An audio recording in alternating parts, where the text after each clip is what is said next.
Hi, welcome to Someone Else's Movie, the original podcast where an actor, writer, director, or nebulous industry figure gives a little love to a movie they didn't make. I'm Norm Wilner, senior film writer for Now Magazine, and this is the other thing I do. My guest this week is Devereux Milburn, a filmmaker who's made several shorts and directed music videos for Roseanne Cash and Garland Jeffries, among others. His first feature, Honeydew, starring Sawyer Spielberg and Malin Barr as a couple who make the mistake of camping in the wrong corner of the American heartland, premieres on VOD platforms today. It's rooted in a couple of key horror touchstones that I'm sure you'll recognize, but ultimately it does its own thing, and you should check it out. Devereux picked Punch Drunk Love, the 2002 movie where Paul Thomas Anderson changed the way we see Adam Sandler, channeling the actor's flailing, furious persona into something tragic, menacing, and genuinely scary. Anderson cast Sandler as Barry Egan, an anxious, alienated entrepreneur who meets the love of his life, Emily Watson's Lena, a work friend of one of his sisters, just as everything else in his world goes to hell. There's other stuff happening involving a harmonium, pudding cups, phone sex lines, a car crash, and a mattress store in Provo, Utah, but none of that really matters. We're watching a love story. This is Someone Else's Movie. I can never remember if I saw it in theaters for some reason. It's something you'd think you'd remember seeing. I think I either saw it in an art house or I just sort of came across it while I was, a burgeoning filmmaker and film lover in like early high school, like probably I think it was freshman year. And I just remember I'd never seen any at that point. I hadn't seen an American film like that with so much beneath the surface, but also with this crazy energy that didn't really didn't overwhelm and didn't really it wasn't overly high octane, but still had this punch, pardon the pun, that I just couldn't figure out how he accomplished that, the effect that had on me. And I was just captivated. I think that was actually, I want to say that was the first PTA movie I saw. I think I saw it before Boogie Nights and definitely before Heart 8. And then it just I became a huge PTA addict in it. And just, I don't know, the obviously growing up on Adam Sandler and seeing that performance, I think for everyone for the first time, obviously it changed Robert Ebert's mind about him and a number of other critics and directors. And I was just so sort of bowled over. And I related to the character of Barry Egan really strongly right off the bat. And I think a lot of people do. In that, that extreme, debilitating anxiety and insecurity and self-loathing and fear of people and fear of the world. And then the triumph of having a love in his life, as he puts it, and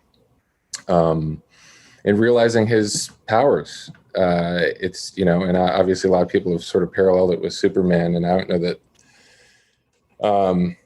whether or not that was entirely deliberate. I'm sure he's spoken on it, but there's definitely that theme of, sort of having your strengths and weaknesses and finding how to sort of push the button on either.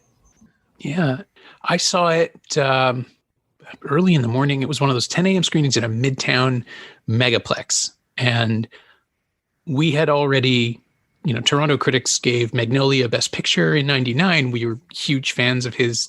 I'm still iffy on Heart 8. I still feel like it's just too dense for what it's trying to do. I think it just, the lightness of his cinematic touch hadn't evolved yet the way it does in Boogie Nights, where he's just sort of playing with form and entertaining himself and us at the same time. And all we knew about this is the Adam Sandler movie. Like it was this huge question mark because he was still new enough as a filmmaker that this could be a wild swing that doesn't work. Like now, if he cast a completely unlikely person in a movie, I'm going to think, yeah, okay, let's see what he does. But then it was really Adam Sandler, and the trailer was kind of incomprehensibly artful. Right. It's beautiful, but once you see the film, it makes perfect sense. But until then, it's just this strange mystery object. Yeah. And I just remember leaving the theater in tears. It just shattered by it. It's so good. Yeah. And it's the first and only time I've sat through a Paul Thomas Anderson film, initially at least, in a state of fear. It just afraid of the movie because of because of the volatility of it, because of the way he uses sound, and when Barry punches through the glass and shatters the door. And it's such an interesting way to handle something like that, because even watching it a second or third time, you don't see it, you just hear it. It sort of reverberates through the speakers in a way that's assaultive. And it was just an incredibly queasy, intense experience that first time through until the release. Yeah. And then you just you let everything go. Right. And I don't know that I've ever had that experience in a movie before or since. Yeah. No, I totally relate to that. And I saw, I think I was probably 13 when it came out. I would have been 35. You were 30. Okay. So I was a bit younger, but I was 13 or maybe 14. And so again, like I said, I was still developing my taste and what meant what and how to accomplish things. And there's obviously still an element of not analyzing every shot and every moment and every piece of blocking and seeing it for the first time. Like I said, I just started, I think that year, my freshman year, going to my mom's a professor, and she had a student who was a big film geek who would always go. There would be these screenings. I grew up in Syracuse. There would be screenings at Syracuse University, and when I was first introduced to French and Italian cinema, and had become a huge fan of Bertolucci and Fellini and Jacques Demy. It was the first time I'd seen Embrails de Cherbourg, and I don't think I'd seen any Jacques Tati yet, and I didn't realize that there was any influence there until later, didn't draw any lines. But I hadn't seen it again. Like I said, I hadn't seen an American film that had that level of emotion and that type of frustration and inner turmoil. I hadn't seen that represented in American cinema. Not that it hadn't been, but I just hadn't seen it, and I hadn't had access to it in that way. And I also, like I said, I'd grown up on Happy Gilmore and Billy Madison. And I think the film he did before it was Little Nicky.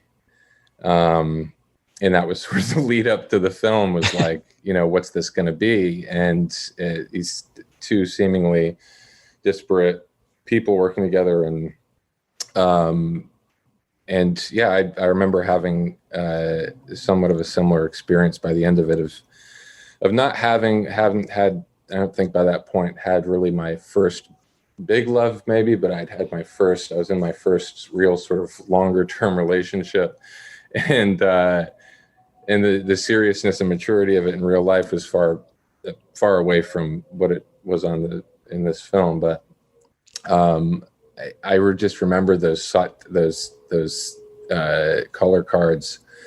The Scopitones, the Scopitones, and just being sort of agog at that, and that you could do that, and that it reminded me of Godard and a lot of those French New Wave directors, and what they sort of deigned to do outside of what might sell or what might make the most sense narratively. And also the score, and the Jean Briand score is still probably up my top 3, top 5 scores, and definitely, and had a lot of influence in the score for my film and a lot of the stuff I've done, and the way it sort of builds tension and it can become frantic, but again, not sort of blowing you over with its with its sense of itself. You know, I'd never heard anything before or since that, you know, you were sort of allowed to do, or that really mixed with the protagonist so well, and even seemed like it was, you know, it was like the Peter Pan shadow on his heels. It mapped out every feeling he had in such a effective way. There isn't anything that Magnolia comes close, I guess, with the expressionism and the way that he uses heightened reality to tell the story. Yeah. But that's a giant canvas with a lot of mixed emotional tones running and clashing into each other. Punch Drunk Love is really, we're trapped inside Barry's head for the whole thing. And it's just, it's like being smothered in anxiety. You know, people were talking about it. They brought it up a lot when Uncut Gems was first making the cycle, because like on the festival circuit, it was like, oh, it's like not since Punch Drunk Love. And it's like, yeah, but Uncut Gems lets you enjoy the agitation. Like it's about the ride. This is about empathy. This is about feeling for this guy and just how horrible it is to be Barry. Right. And again, like that's something I didn't expect from either Anderson or Sandler. And you know, having watched him for a decade, not phone it in exactly. He hadn't reached that point yet for the comedies, but play a very similar type for the whole thing of his leading man arc. You know, like he was doing stuff like The Waterboy and movies where really very little was being asked of him other than to shout, and sometimes with an accent. And he's good at it. It's his thing.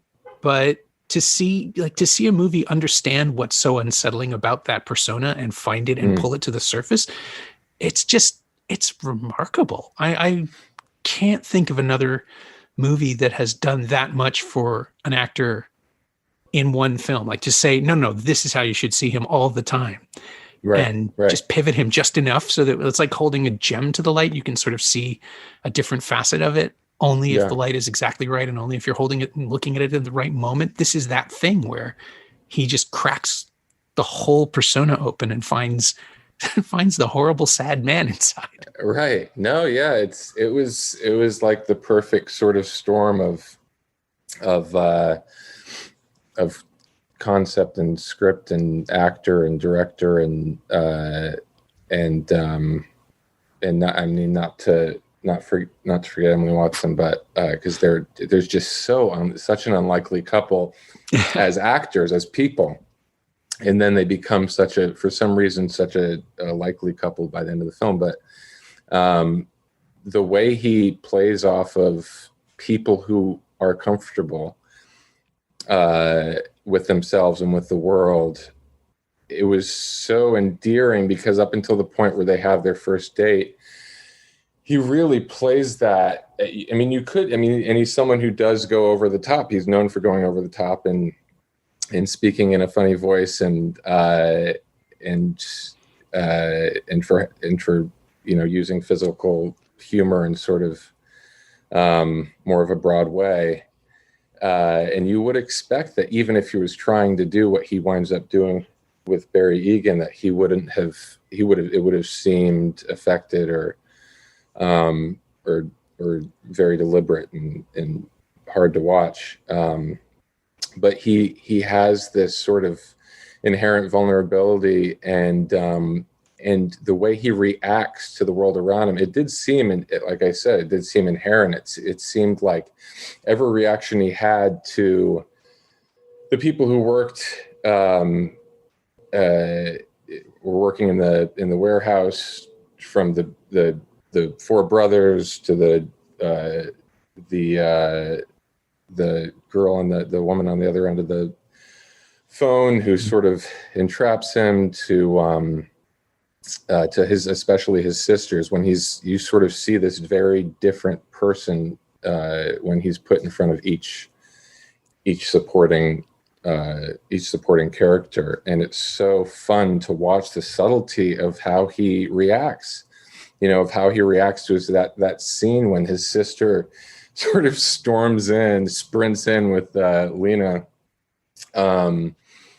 while he's sort of trying to get his thoughts straight and has just been assaulted by this woman on the phone. And there's all this chaos going on at work, and you just feel for him so deeply, even though nothing, obviously the fact that these people are threatening him is a huge deal, but no one's got a gun to his head. It's not like it's not an action film, and there hasn't yet been an intense chase scene. But it's the most intense scene in the best example of building tension and anxiety that I think I've ever seen. From the time she sort of storms into the time that the forklift crashes, and Lena winds up sort of asking him out, and he suddenly finds peace again in this at the end of it. It's just so fun just to sort of watch him navigate those his interpretations of what's right in front of him. Yeah, and it's, as you say, it's like a great pressure valve that just never releases. You just sit there steeping in it. Yeah. But so I knew who Emily Watson was because I'd seen Breaking the Waves, another like incredibly powerful, amazing, intimate story of someone destroying themselves for love. Yeah. And so also the reason I suspected this film wouldn't have a happy ending, just because, I'm in there going, oh, what? I know why he cast her. She's going to be sad. Right. Exactly. And that's not what happens at all. So you hadn't seen anything, like she would have been completely new to you. I think I'd seen her. Was it Metroland with Christian Bale? I think that came before. I don't know if. I forgot about that. Yeah. Yeah, I think that was that, and maybe Angela's Ashes. Though that might have. I think that was like 99. That's right. It was 99. I think I'd seen those two films with her. And Metroland, I didn't even know who directed it. I don't know if it was Frears or. I'm going to look that up right now because I'm dying to remember. But I think I'm sure that's the right title. And she would have been in Gosford Park, of course. In Gosford Park, yeah. I had seen Gosford Park. Metroland, It was at Metroland? Metroland, Philip Saville. Based on the Gillian Barnes novel. I had completely forgotten that movie existed. Yeah, I remember I'd seen it. A big part of the reason I got into making films is because my dad, both my parents introduced me to a lot of sort of current foreign cinema and indie art house stuff that when you're younger, you just don't have really any context, to see it. And that was one of those that I'd remember seeing and being sort of in awe of the sexuality of it more than anything. Mm-hmm. And not knowing much about, the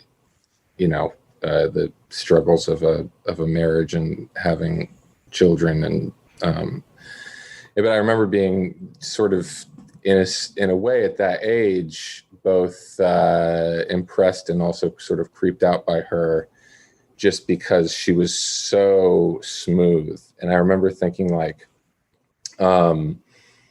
just getting sort of lost in her eyes, and then seeing her in this. And this, like I said, it was probably the second film, maybe the third film I'd seen her in. If she was in Gosford Park before.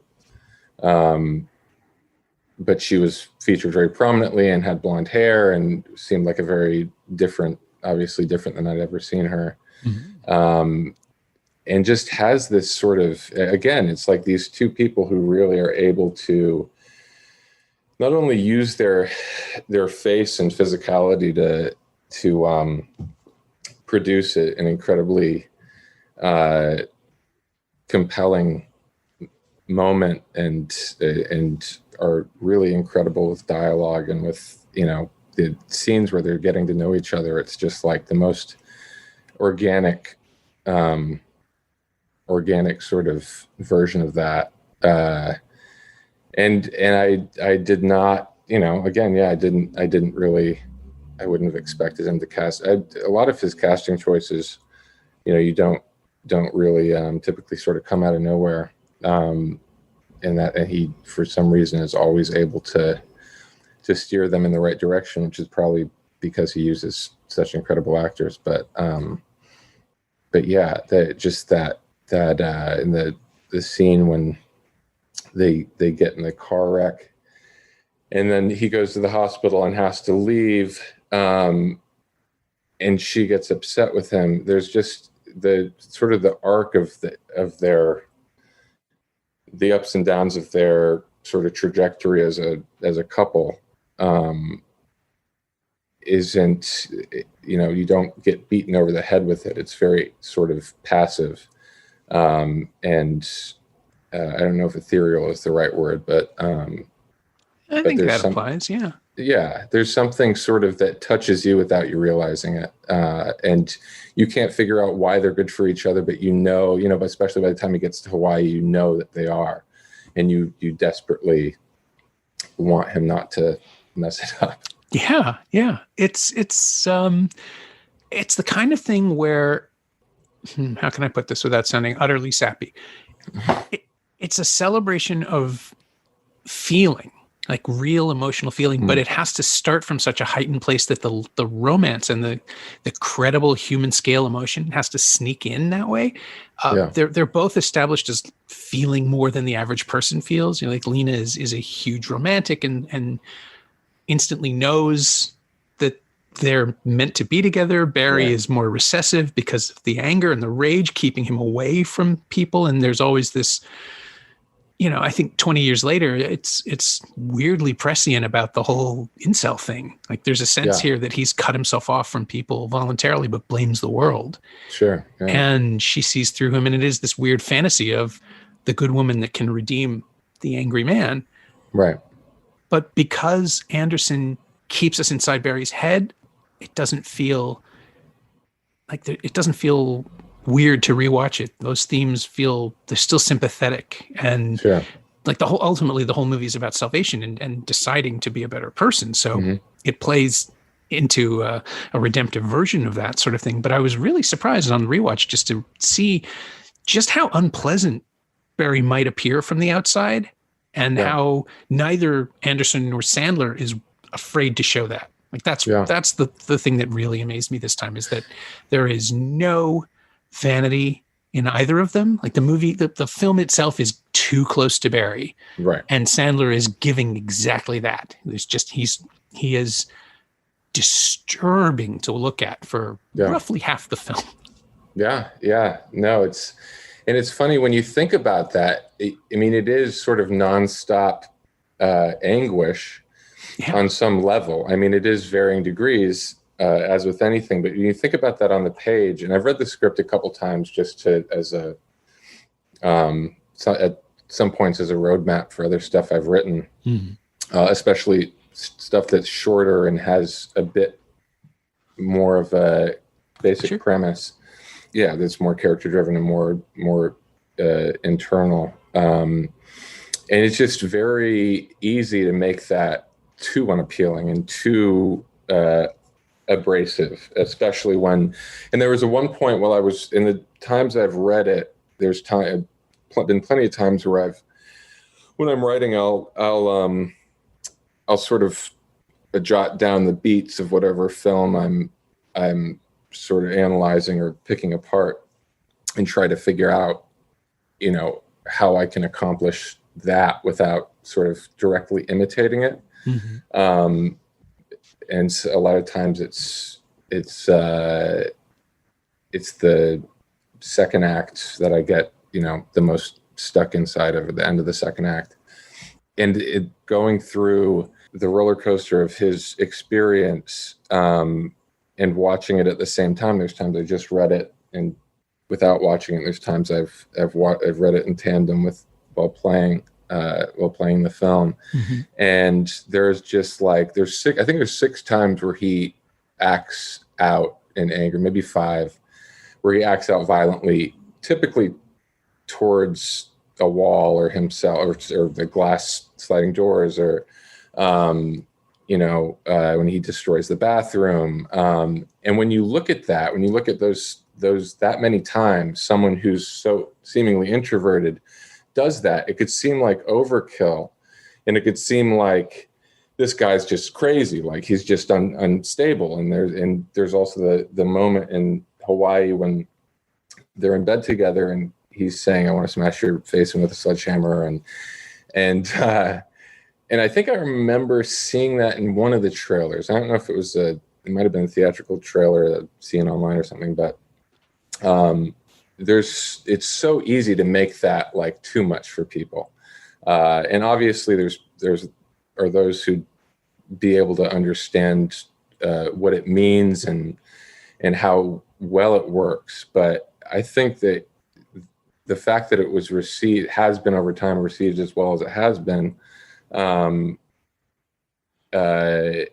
is a testament to how it was directed and how Sandler not only performed it, but how the whole thing was sort of played out even in shot design and in the way that it's in the editing of it, which I still return to it all the time for its the camera and the cutting. It's just like there's something about the flow of it and the energy of it, and the fact that we always seem to be running through this very quiet world.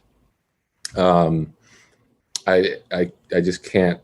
I always am sort of unable to put my finger on what exactly it is. And that's, again, for PTA, that's often the case. There always seems to be some sort of hand holding the film together and a presence that's not at all distracting, but that you can't really compare to many other directors today. I think it's just the confidence of tone, like the sense that the film knows where it's going, even if I have no idea. Sure, I've seen a lot of movies where the film has no idea where it's going, and I know it's not going to get there. And the high wire act that he puts into his films, into There Will Be Blood, into Inherent Vice, I guess Magnolia too. Really, I mean, they're all just incredibly self-assured dares. Like to themselves. They're all high wire. They're this like almost every single one of them. I mean, you could argue that maybe Boogie Nights a bit less so because there's so much sex involved that there's sort of an outlet for anyone to, even if they're not interested in the artistic elements or in the cinematic sort of experience, that you can anyone can access it in a way or get into it. And I guess same with There Will Be Blood. It's because it's a period, and because there's sort of a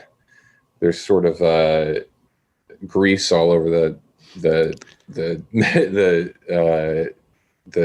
protagonist and all over the entire film as a whole. It's sort of you're expecting on some level for the tone to be dark and sort of terrifying, but yeah, Inherent Vice jumps out just because it's one of the films of his, include The Master as well, that I saw the first time I saw it. I didn't much like it, and then I saw it a second time, I liked it a bit more, and I saw it there, and then after the third time, I've seen it more times than I can count. Same with The Master, and they're my, a couple of my favorite films that I just, again, return to over and over again, and to really see what you can do or what you're allowed to do with something that could otherwise be boring or could otherwise be too much, or how aggressive can you be? Is there a limit? And if there's not, how do you accomplish it either through direction or writing or any type of development that makes it so it has some sort of control and effect. But yeah, those Master, and I do see a lot of Punch Drunk in The Master, just in the self-loathing of Joaquin's character. Especially in that when they get locked up and he's banging his head up against the bunk. It strikes me that Punch Drunk Love is different from all of his other movies because, I don't know, I was going to say it's over. It ends before it can fully realize itself, but of course the whole point of it is that as soon as it ends, everything's different and we don't need to be there anymore, because that's the whole point. They'll be fine. But it's also chasing a really specific emotional thing that none of his other films is really engaged with, which is what it is to be in love, what it is to find someone who gets you And, that gets us to the sledgehammer scene where he can use the most horrific language, but it's somehow purged of negative association. It sounds, it's because he's like, Sandler is delivering it in this lovelorn, besotted voice, and she's accepting it because it's like a truth from him that she can internalize. That, like, the way Lena sees Barry is so strange for any of Anderson's characters, because I'm racking my brain to think of another character in any of his movies who sees as clearly as Lena does, who is there to receive potential and to reflect it back at the person. In Barry's case, like she saves him because she shows him he can be saved, which is a sacrifice, sort of, except it isn't, because she genuinely loves him and she just needs for him to love her back. Right. And so it's this weird, like, in terms of it, I remember in 2002, a couple of people were not complaining exactly, but they were vaguely put off by the idea that she's only there to validate Barry's existence, which is true. Like, structurally, that is her function in the script. But I think casting Watson makes that work. Like, it makes her a person who, it's not that she sees Barry as a project, it's that she wants him. And so she makes him worthy of her. If we saw it from her perspective, it would be this really weird romantic comedy about a young woman chasing an unworthy man. But because we're introduced to her through Barry, it works. I still don't fully understand it. And it seems like such a huge dare for him to pull off, to make it work. And maybe that was his whole way in. Like, what is it? Yeah. How do you make a romance work when the guy is Adam Sandler? Like, that, right. Take that persona and put it into the real world and see what happens. Right. And the only way that can work is to show him as he is perceived by Lena. Yeah. It's just such an incredible performance on her part. Yeah, no, it really is. She's the perfect mediator for the audience, and she is unflinching. There's not, in a lot of those films where you have someone who's either, and I think Barry's incredibly likable and relatable, but there are plenty of films where, the protagonist might not be as relatable or as vulnerable or not likable at all. Mm-hmm. And there's not someone to sort of, or the person, the love interest, or whoever the counterpart winds up being, is uncertain for a long time before they become certain. And she starts off certain, right? The minute she drops her car off, or the minute she sees him in the picture with his sisters, and that is something. It's funny you saying that. I mean, I don't think I ever picked up on the fact, probably until very recently, that she was, more or less in love with him from the get-go. Yeah. And that in many ways allows us to relax and sort of anything that he does. And we all have that experience. We have people, family and friends, who may embarrass us or who we worry about in real life,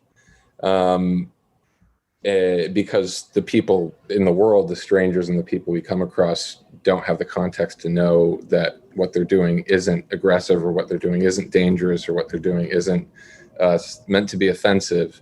And no matter how he acts, even when he destroys the bathroom and they ask him to leave, they walk. It's the most fluid. They're having this really light conversation, and she pulls that trigger gets pulled about the hammer incident, and he goes into the bathroom, and then everything after that is just very. They leave that the restaurant in that one shot. And there's minor confusion on her part. And then they get outside, and there's just this sort of happiness to be with him. Yeah. And she understands that clearly something happened. It's like the manager or the maitre d', whoever asked them to leave. It's not it's not for any other reason than he's done something offensive. So yeah, and it's funny. I rarely look at it from the perspective of Lena, but I think that's also a credit to her, a credit to Emily Watson. It's just the simplicity of her character, but also how she sort of gets, slides into that uniform, so to speak. Yeah, and it also makes it possible. I mean, it makes it possible for Barry to be the hero in the end, right, too, when he goes up against the Mattress Man, which is, okay, I knew it was Hoffman the minute I heard his voice, of course, because it's a Paul Thomas Anderson movie. It's going to be in 2002. You're going to have that guy be that character.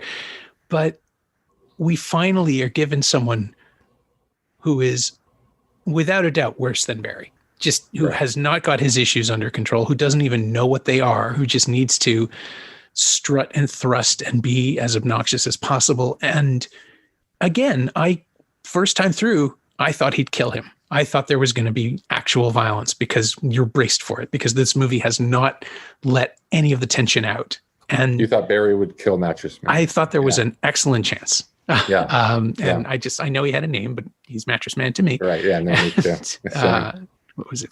I want to call him Freddie, but that's from Talented Mr. Ripley. I can't even. Yeah, I can't remember what his name is. Yeah, Dean Trumbell, which is a great name too. But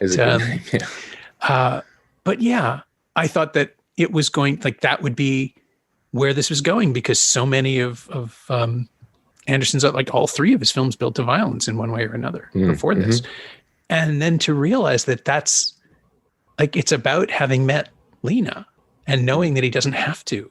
That's what reduced me to tears. It wasn't the clinch. It was the fact that you're watching someone decide to be a better person because he's fallen in love, because he understands himself in a way that he didn't before. And that, in a really roundabout way, brought me back to some of my own personal weirdness. Not that I was violent or awful or anything, but just like, when you do find the right person who understands you, you see yourself differently and you want to be that person all the time. Yeah. And I think, if I remember correctly, I had met the woman I would marry that year anyway, within 6 or 7 months of seeing it before I saw this film. And so I was in there. I was like, so we can credit your marital status with Punch Drunk Love. I think it clarified a few things for me in a way I wasn't expecting, but I don't know that I'd ever seen that articulation of my emotional state in a movie before. I mean, there are lots of movies about people who are transformed by romance. Yeah. But this one is working on such a primal, like, subconscious, not even subconscious, but a subliminal level about the emotions that are going back and forth. No one ever expresses anything. It's never articulated. It's just so clearly there. Yeah. And so, it just destroyed me, but in a good way. It destroyed me in a way that let me rebuild. Yeah. No, that makes a lot of sense. And like I've said, being young, the first time I ever saw it, even being as young as I was, or as inexperienced in matters of love and pretty much everything else, that line he delivers once he gets to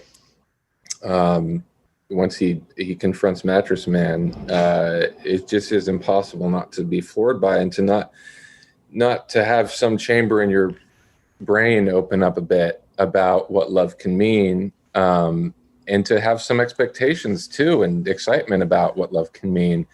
The idea that it can give you a power, it can make you feel strong.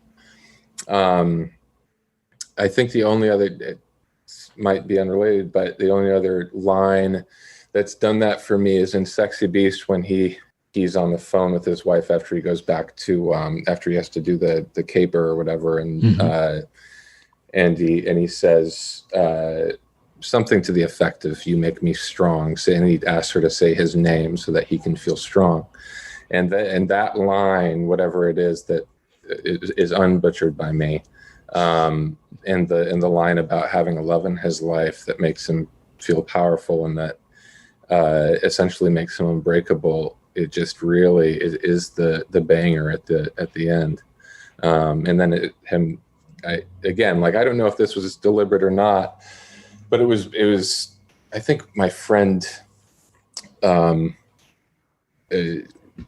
brought it up to me at one point that when she hugs him from behind at the end, it's sort of like Superman's cape. And again, it's entirely possible that was not what he was going for visually, but it's sort of a sweet sort of sliding into when he comes back to her apartment and they have this very brief, he gets this sort of scolding about having left, and he doesn't bring up what he did or why he did it, or, he's just sort of, he did what he had to do, and and there's this sort of this ease and sense of relief once they're officially together and Mattress Man is beaten back. Yeah, it is a supervillain defeat when you think about it. Yeah. And I'm sure there's plenty of films I know, that you could get all conspiratorial about, but yeah, there are definitely some themes there. Yeah. Well, and I think also the fact that he chooses to score it with a song from Popeye, with a song from a cartoon or a comic book, rather, a live action comic book character. That's definitely creating an aesthetic that lends itself to this interpretation. Yeah. No, for sure. Yeah, there is color wise, there's definitely sort of a cartoon or comic book effect that you wouldn't notice unless you you watched it enough times. But yeah. Well, Barry's suit is in a way a uniform. I mean, he only ever wears that one suit. Right. Yeah. I mean, maybe he has 5 of them, but it's still, it's a deliberate choice to put him in those clothes. Sure. Yeah. It's I would say it is among probably the top 5 films that I return to over and over again. Especially, like I said, when I'm working on a script or when I'm conceptualizing, or there's always, if I hit a roadblock, or if there's any sort of I'm held up in any way, there's something about it that I can feed off of. And a lot of times I don't, I'll think, well, how did he do that? How do you get from there to there, and get away with it? And I'll watch it, and sometimes I'll be like, oh, maybe it's because of this one thing, or that. I mean, there's so many subtle little moments, and sometimes I'll find something, and other times I'll just be like, it's just magic. It's part of the moment. There is that. This happens a couple times, I think, but there's when she first mentions, again, before he goes to the bathroom and destroys it, when she first mentions the hammer incident, he does that sort of, there's sort of a beat, and then he does this sort of flick with his hand that she doesn't even notice because her eyes are down.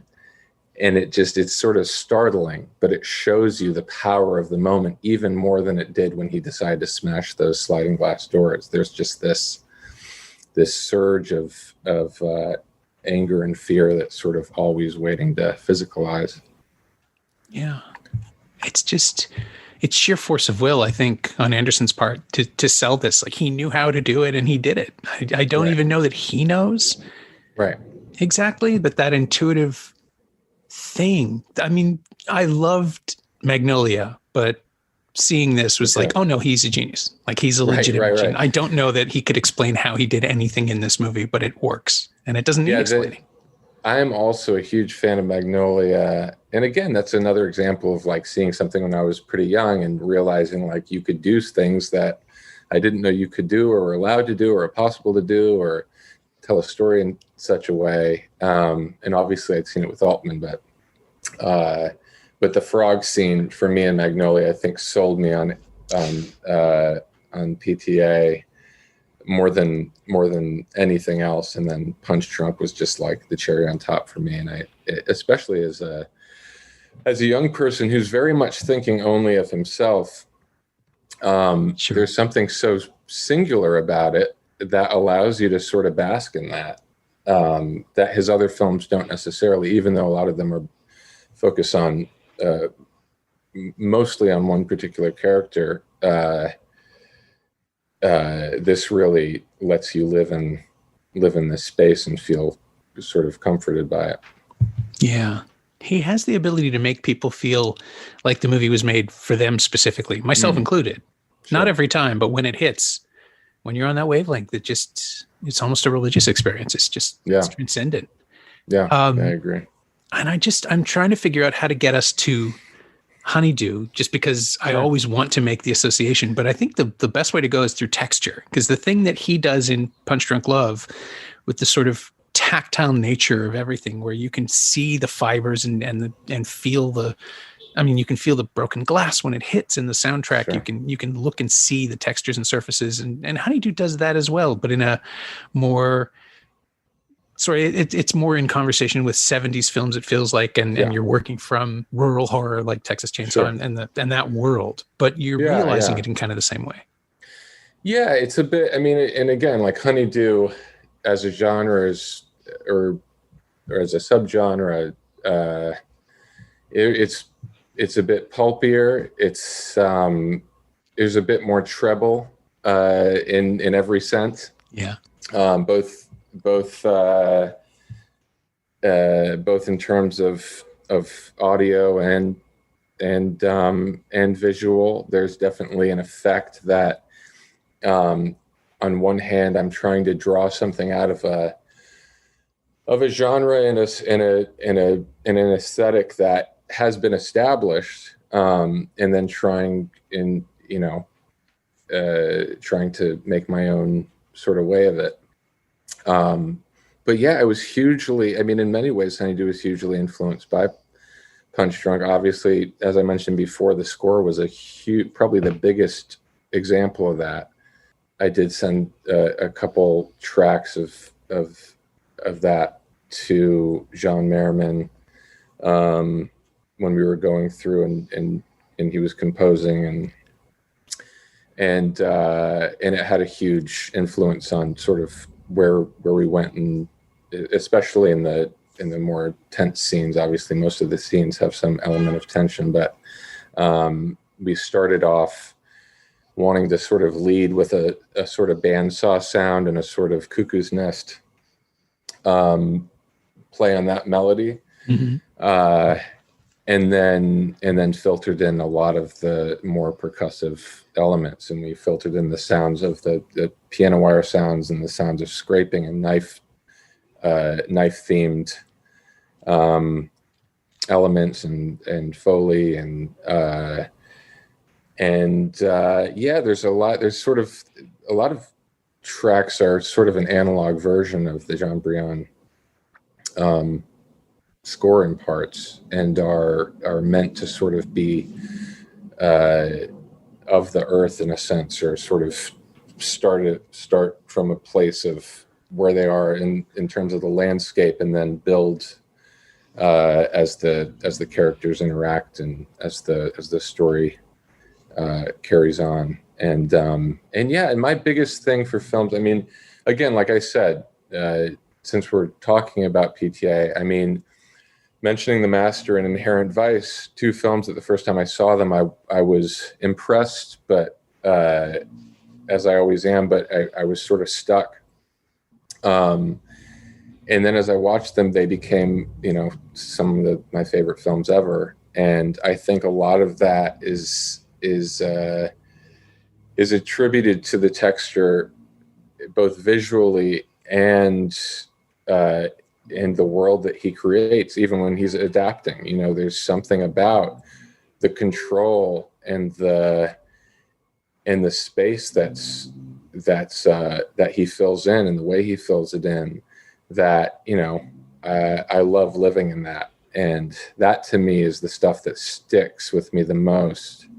Or if you look at like Tarkovsky's films, there's a lot. You can't watch The Sacrifice or Stalker on any given day. You can't. It's not necessarily a rewatch that you watch every month, Sure. At least not in full.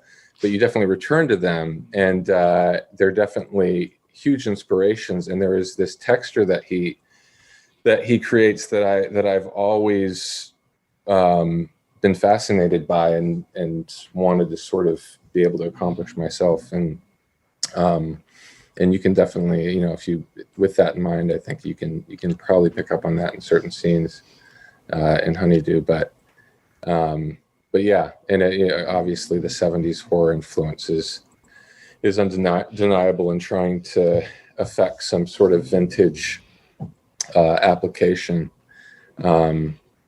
Was always very present, in talking with Dan Kennedy, the DP, and Kendra, our production designer.